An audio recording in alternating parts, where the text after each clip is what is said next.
অবশেষে স্বস্তি ফিরল দক্ষিণ চব্বিশ পরগনার কুলতলির মইপিট কোস্টাল থানার অন্তর্গত নগেনাবাদ গ্রামে। বৃহস্পতিবার সকালে এই গ্রামেই বাঘের পায়ের ছাপ দেখতে পান গ্রামবাসীরা। খবর দেওয়া হয় বন দপ্তরকে। বন দপ্তর আসে ঘটনাস্থলে এবং গোটা এলাকাটাকে নাইলনের জাল দিয়ে তারা ঘিরে ফেলে। বাঘটি যাতে কোনোভাবে লোকালয়ের অভ্যন্তরে ঢুকতে না পারে সেই কারণেই বন দপ্তর এই ব্যবস্থা গ্রহণ করে। রাতভর সেখানে মশাল জ্বালানো হয় এবং পটকা ফাটানো হয়।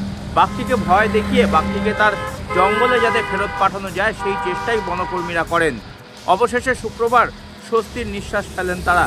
তার কারণ শুক্রবার সকালে যখন বনকর্মীরা সেই বাঘটির অবস্থান কোথায় তা দেখার জন্য জঙ্গলের চতুর্দিকে তদারকি করছিলেন, তখনই তারা দেখতে পান যে বাঘটি এই লোকালয় অর্থাৎ নগেনাবাদ এলাকার যে ম্যানগ্রোভের ঝোপ সেখান থেকে বেরিয়ে মাকড়ি নদী পার হয়ে আজমলমরির জঙ্গলে ফিরে গিয়েছে।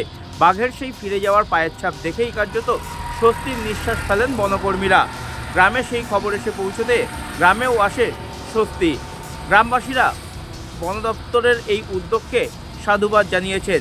গ্রামে বাঘ ঢুকলেই বনকর্মীরা যেভাবে তৎপরতার সাথে এসে বাঘটিকে তার নিজের জায়গায় ফেরত পাঠানোর চেষ্টা করছেন তাতে খুশি গ্রামবাসীরা।